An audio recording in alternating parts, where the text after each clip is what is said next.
Hello दोस्तों, field technician other home appliances training में आपका स्वागत है। पिछले वीडियो में हमने जाना था इंडक्टेंस, सेल्फ इंडक्टेंस और म्यूचुअल इंडक्टेंस के बारे में।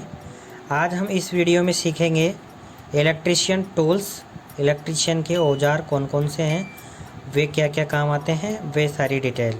तो दोस्तों, जब तक अगर आपने हमारे चैनल को सब्सक्राइब नहीं किया है तो प्लीज़ चैनल को सब्सक्राइब करके बेल आइकन ज़रूर प्रेस कर दें ताकि आपको प्रत्येक वीडियो के नोटिफिकेशन समय पर मिलते रहें।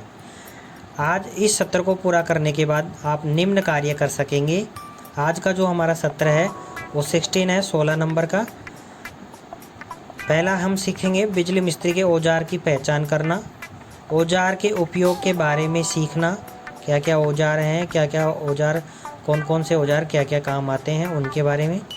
पार्ट 2 सेकंड वीडियो में हम सीखेंगे औजारों की साल संभाल बनाए रखना, औजारों की देखभाल के लिए क्या करें और क्या नहीं करें, ये हम अगले वीडियो में सीखेंगे। इस वीडियो में हम केवल यही सीखेंगे औजारों की पहचान करना और उसके उपयोग के बारे में जानना। सबसे पहले आता है दोस्तों, इलेक्ट्रिशियन के कई प्रकार के औजार हैं। प्रत्येक औजार एक विशिष्ट उद्देश्य को पूरा करता है। विभिन्न प्रकार के औजार हैं जैसे कि प्लायर है। सबसे पहले यहाँ आता है प्लायर। प्लायर का उपयोग तार को काटने, तार को मरोड़ने और तार को पकड़ने के लिए किया जाता है। आमतौर पर उपयोग में किए जाने वाले 3 प्रकार के प्लायर हैं: कॉम्बिनेशन प्लायर, कटर प्लायर और नोज प्लायर। अब हम तीनों के बारे में एक एक डिटेल से सीखते हैं। सबसे पहले आता है कॉम्बिनेशन प्लायर, संयोजन प्लायर। संयोजन प्लायर को जॉइंट प्लायर भी कहा जाता है क्योंकि इसके अंदर 2 भाग इसमें जुड़े हुए हैं।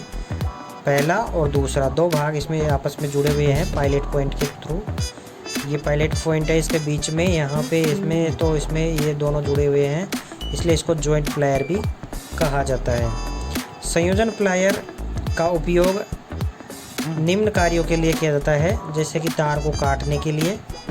यहाँ पे इसमें आगे के जॉ पे इसमें निप्स होती है, ब्लेड होती है, उसकी सहायता से तार को काटने के लिए इसका उपयोग किया जाता है। तार को मोड़ने के लिए इसमें ग्रिप है आगे की तरफ, उसके लिए इसका इस्तेमाल करते हैं। और तार को पकड़ने या पाइप को पकड़ने के लिए इसमें बड़ी या जो छेद है आगे की तरफ, इससे हम तार को पकड़ के रख सकते हैं। दोस्तों, इसका नाम संयोजन प्लायर क्यों पड़ा, कॉम्बिनेशन नाम क्यों पड़ा?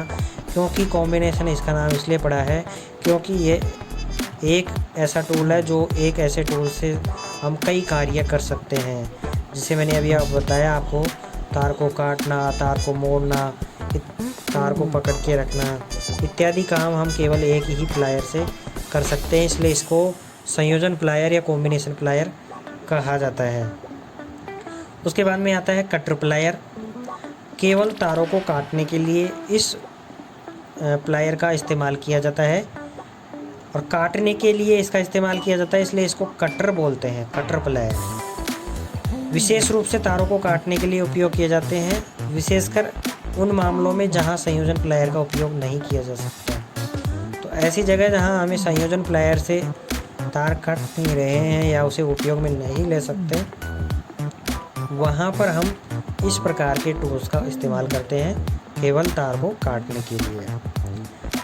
उसके बाद में है नोज प्लायर। नोज प्लायर का उपयोग ऐसी जगह तार को पकड़ने के लिए करते हैं जैसे कोई छोटे छोटे नट हैं उनको पकड़ने के लिए, ढीले तारों के टर्मिनल्स होते हैं उनको टाइट करने के लिए, एक तार को ठीक करते समय टर्मिनलों को कसने के लिए लॉन्ग नोज प्लायर का इस्तेमाल करते हैं। दोस्तों, इसका नाम लॉन्ग नोज भी है और नोज प्लायर भी है। लॉन्ग नोज इसलिए क्योंकि इसके आगे की जो चोंच होती है वो काफ़ी लंबी होती है, इसलिए लॉन्ग नोज प्लायर इसको बोलते हैं। इसका उपयोग ऐसी जगह करते हैं जहाँ हमारे छोटे सॉफ्ट तार होते हैं, उनको पकड़ने के लिए भी इसी प्लायर का इस्तेमाल करते हैं। उसके बाद में आता है वायर स्टीपर। इसका उपयोग तो आप सभी जानते होंगे, वायर स्टीपर है। यह किसी भी इलेक्ट्रिशियन के लिए सबसे उपयोगी उपकरण है। इसका उपयोग तारों से इंसुलेशन कोटिंग को हटाने के लिए किया जाता है। इंसुलेशन को छीलते समय तार कटता नहीं है, तार के ऊपर का इंसुलेशन ही हटता है, इसलिए इसका उपयोग तार को छीलने के लिए किया जाता है। इसलिए इसको वायर स्ट्रिपर बोलते हैं। जैसे अभी आप यहाँ देख रहे होंगे नीचे एक इमेज में तार को छील रहे हैं, ये तार को यहाँ से ऊपर से इंसुलेशन हटाया जा रहा है। जो हमारा तार है वो ऐसे कैसे हमारा सेफ रहता है। उसके बाद में है स्क्रू ड्राइवर, पेचकस। पेचकस एक इलेक्ट्रीशियन का एक महत्वपूर्ण औजार है, सबसे उपयोगी औजार है। स्क्रू ड्राइवर का उपयोग निम्न कार्य के लिए किया जाता है: पेच को कसने के लिए और पेच को ढीला करने के लिए। स्क्रू ड्राइवर टिप्स कई अलग अलग आकार के होते हैं, मैंने यहाँ पे दिखाया हुआ है। एक तो प्लस और एक माइनस प्रकार के स्क्रू ड्राइवर्स स्क्रूज होते हैं। उनको कसने के लिए दो अलग अलग प्रकार के स्क्रू ड्राइवर इस्तेमाल करते हैं। आगे से निप एक तो चपटी होती है जिसको फ्लैट स्क्रू ड्राइवर बोलते हैं, और आगे से निप एक प्लस के जैसी होती है, इसलिए इसको स्टार स्क्रू ड्राइवर बोलते हैं। दो प्रकार के स्क्रू ड्राइवर होते हैं, फ्लैट स्क्रू ड्राइवर और स्टार स्क्रू ड्राइवर, और उनको अलग अलग प्रकार के पेच कसने व खोलने के लिए किया जाता है। इसके बाद में है drill machine, drill and drilling machine.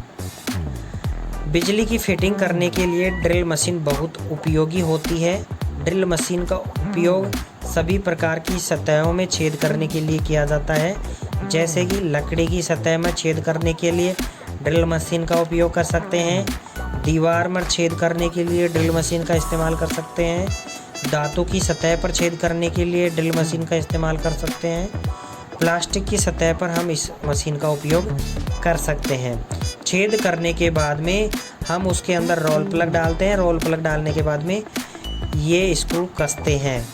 जो भी हमारा काम होता है, जो भी हमें दीवार पे लगाना होता है, तो उसको हम छेद करने के बाद में उस पर रोल प्लग लगा के स्क्रू कसते हैं, ताकि हमारे स्क्रू जो हैं वो बाहर ना निकले। उसके बाद में है ड्रिल मशीन जो होती है वो ऐसे नहीं है कि केवल बिना बिजली के चल जाएगी।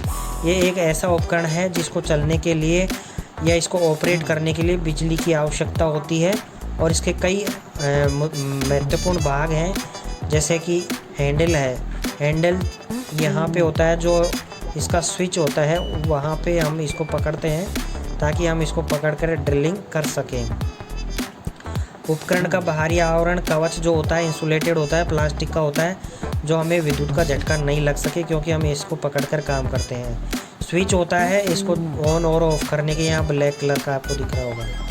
चक होता है इसके आगे वाला भाग, जिसको सहायता से ड्रिल की बिट को खोला हो और कसा जाता है, और ड्रिल की बिट होती है जिसकी सहायता से हम छेद करते हैं। ड्रिल की बिट कई प्रकार की होती है और अलग अलग होती है। अब आता है ड्रिल की बिट कितने प्रकार की होती है और कौन कौन सी होती है। ड्रिल मशीन का मुख्य घटक ड्रिल बिट है, जो एक काटने वाला उपकरण है जिसका उपयोग छेद बनाने के लिए किया जाता है। ये तो आप सभी जानते होंगे।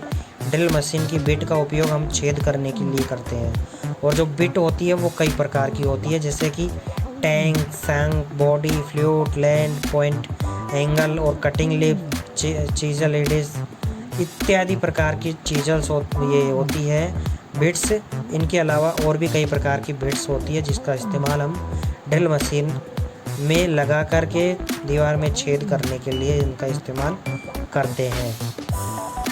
उसके बाद में है ड्रिल बिट के कुछ हिस्से हैं, जैसे टैंक और शैंक। टैंक वह हिस्सा है जो ड्रिल मशीन स्पिंडल के स्लॉट में फिट बैठता है। एक स्पिंडल ड्रिल मशीन के घूर्णन शाफ्ट की तरह है। तो टैंक जो होता है, जैसे कि हमारी हैमर ड्रिल मशीन है, उसके अंदर देखा होगा ड्रिल के वो बिट के अंदर एक छेद होता है, तो वो हमारा एक शाफ्ट की तरह फिट बैठ जाता है ड्रिल मशीन के अंदर। यह ड्रिल का और टैंक शैंक जो है, जो मशीन ड्रिल का अंत है जो मशीन पर फिट किया जाता है। शंक दो प्रकार के होते हैं, बड़ा व्यास अभ्यास के शंक और छोटे व्यास अभ्यास के लिए छोटे शंक। अब आता है उसके बाद में ड्रिल मशीन का उपयोग कैसे करें। How to use a drill machine. Drill machine का उपयोग करते समय हमें निम्न सावधानियां बरतनी चाहिए कि ड्रिल मशीन को विद्युत सर्किट से सबसे पहले कनेक्ट करना चाहिए। कनेक्ट करने के बाद में हमें उसे बिना वर्क किए या बिना काम किए उससे पहले ही हमें एक बार उसे ऑन करके मशीन की जांच कर लेनी चाहिए कि मशीन जो हमारी है वो प्रॉपर बिजली से कनेक्ट हो गई है या नहीं हुई है, उसकी जांच कर लें। उसके बाद में कोणों को पकड़ो और पेंसिल के साथ छेदों को चिन्हित करें। जहाँ पे भी हमें छेद करना है वहाँ पर हम पेंसिल से निशान लगाएं। निशान लगाने के बाद में फिर उसमें हम पेंसिल से जहाँ पे हमने निशान लगाया है वहाँ पर ड्रिल मशीन को पकड़ के रखें। पकड़ के रखने के बाद में ड्रिल मशीन को दीवार पर इंगित करें, दीवार पर सेट करें और फिर ड्रिलिंग शुरू करें। इस प्रकार हमें ड्रिल मशीन का उपयोग करना चाहिए और ड्रिल मशीन को यहाँ से 2 जगह से हमें इसको पकड़ के रखना चाहिए, जैसे अभी यहाँ पकड़ा हुआ है। उसके बाद में है पाइप रिंच। पाइप रिंच का उपयोग पाइप को जोड़ों को खोलने व कसने के लिए किया जाता है। पाइप रिंच के 2 भाग होते हैं, 2 जो यानी 2 जबड़े होते हैं इसके, एक तो फिक्स जो और एक एडजस्टेबल जो। एडजस्टेबल जो वह होता है जो आगे पीछे होता रहता है। पाइप की साइज़ के अनुसार इसको हम छोटा एवं बड़ा भी कर सकते हैं। उसके बाद में है हेक्सा। यह विभिन्न लंबाई की मिलती है मार्केट में आपको, जिससे ज़रूरत के अनुसार, जिसे छोटी चाहिए तो छोटी आपको मिल जाएगी, बड़ी चाहिए तो बड़ी भी आपको मार्केट में आसानी से उपलब्ध रहती है। इस आरी को विशेष रूप से काटने के लिए उपयोग किया जाता है।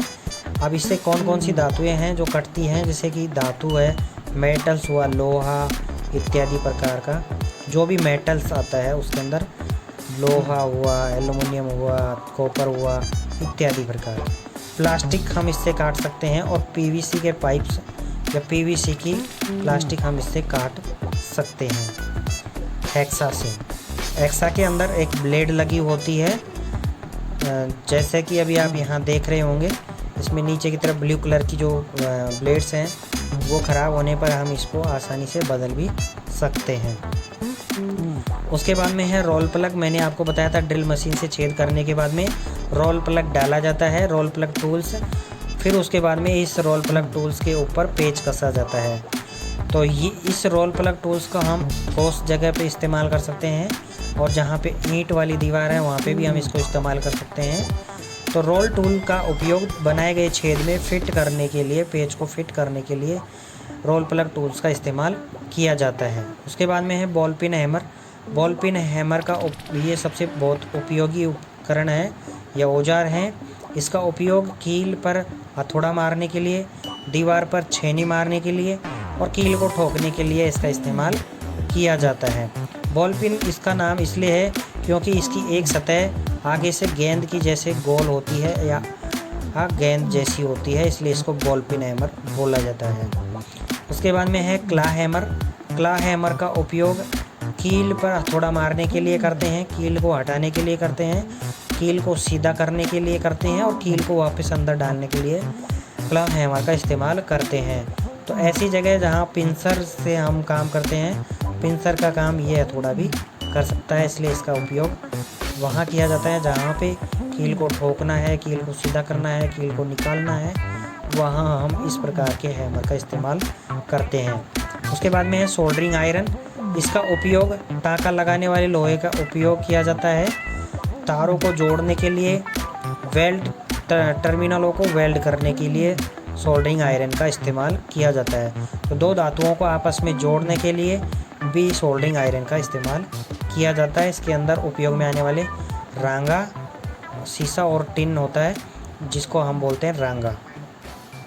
उसके बाद में है कनेक्टर्स, वायर्स, तार कनेक्टर्स। वायर कनेक्टर का उपयोग किया जाता है तारों को जोड़ने के लिए और तारों को अलग अलग करने के लिए कनेक्टर का इस्तेमाल किया जाता है। उसके बाद में है नियॉन टेस्टर। नियॉन टेस्टर यह नियन प्रशिक्षक एक छोटा सा उपकरण है, लेकिन यह पता लगाने में सबसे बड़ा काम करता है हमारा कि यहाँ पे विद्युत सप्लाई आ रही है, बिजली की सप्लाई आ रही है या नहीं आ रही है। ऐसी जगह ये इसका उपयोग करते हैं। इसको सप्लाई में जोड़ने के बाद में इसके पीछे की तरफ हम हाथ लगाते हैं ताकि इसमें अर्थिंग बन जाए। अर्थिंग बनने के बाद इसके अंदर एक बल्ब होता है जिसका नाम है नियॉन लैंप। नियॉन लैंप वह चमकता है तो इसका मतलब आपूर्ति चालू है, बिजली सप्लाई चालू है, बिजली जो है वो आ रही है। तो इसका नाम नियॉन टेस्टर क्यों पड़ा? क्योंकि इसके अंदर एक बल्ब लगा होता है जिसका नाम है नियॉन लैंप। नियॉन लैंप लगा होता है इसीलिए इसका नाम नियॉन टेस्टर बोला जाता है। उसके बाद में है टेस्ट लैंप। टेस्ट लैंप का उपयोग यह जांचने के लिए किया जाता है कि क्या कोई उपकरण की जिसकी भी हम जांच कर रहे हैं उसके अंदर कंटिन्यूटी है या नहीं है, या कंटिन्यूटी पे वो काम कर रहा है या काम कर सकता है या नहीं कर सकता। ऐसी जगह हम टेस्ट लैंप का इस्तेमाल करते हैं। कहीं पे भी हमें निरंतरता की जांच करनी है, कंटिन्यूटी की टेस्ट करनी है, वहाँ पर हम ऐसे टेस्ट लैंप का उपयोग करते हैं। साइड में आप देख रहे होंगे टेस्ट लैंप दिखाया हुआ है, 2 वायर जुड़े हुए हैं और एक और वायर लेते हैं हम, जिससे हम कंटिन्यूटी की इसकी जांच करते हैं। तो आई थिंक दोस्तों आपको ये वीडियो पसंद आया होगा। अगर आपको ये वीडियो पसंद आया तो प्लीज़ हमारे इस वीडियो को लाइक करें, शेयर करें, और अगर आप चैनल पर पहली बार आए हैं तो प्लीज़ चैनल को सब्सक्राइब करके बेल आइकन जरूर प्रेस कर लें, ताकि आपको प्रत्येक वीडियो पे नोटिफिकेशन समय पर मिलते रहें। अगला वीडियो देखने के लिए आप हमारे चैनल की डिस्क्रिप्शन में भी जा सकते हैं, और मैं यहाँ पे लिंक भी दे दूँगा, वहाँ जाके आप इसका पार्ट 2 भी देख सकते हैं। धन्यवाद।